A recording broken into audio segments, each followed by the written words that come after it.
Unfortunate કમનસીબ ચિંતાજનક ઘટના આપણી સામે આવી છે એ છે અમરેલીના એક શિક્ષકે કેટલીક માસૂમ બાળકીઓ સાથે છેડા કર્યા, દુષ્કર્મ કર્યું, એની ફરિયાદ સામે આવી છે. અત્યંત ચિંતાજનક વિષય છે.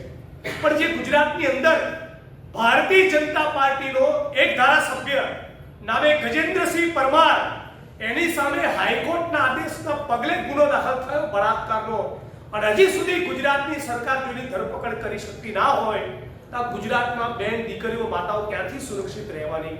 અને એટલા માટે મેં રાજ્યની સરકારને ચેલેન્જ આપી કે 27 માર્ચના દિવસે જ્યારે ગુજરાતની વિધાનસભાનું સત્ર પૂરું થાય, એનો સૂર્યાસ્ત થાય ત્યાં સુધીમાં જો તમારામાં પાણી હોય તો આ બળાત્કારના ભાજપના આરોપી, ભાજપના ધારાસભ્ય જે બળાત્કારના આરોપી છે ગજેન્દ્રસિંહ પરમાર, એની તમે ધરપકડ કરીને બતાવો.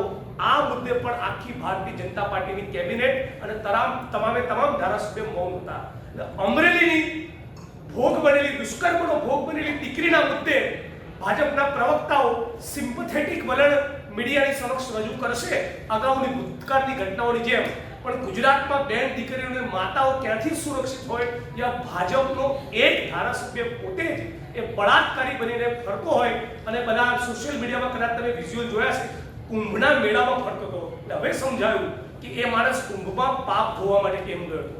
બળાત્કારના આરોપીની ધરપકડ ફક્ત ભાજપનો ધારાસભ્ય છે એના કારણે ન થાય. આ ગુજરાત કોઈ પણ સંજોગોમાં ચલાવી લેવું ન જોઈએ.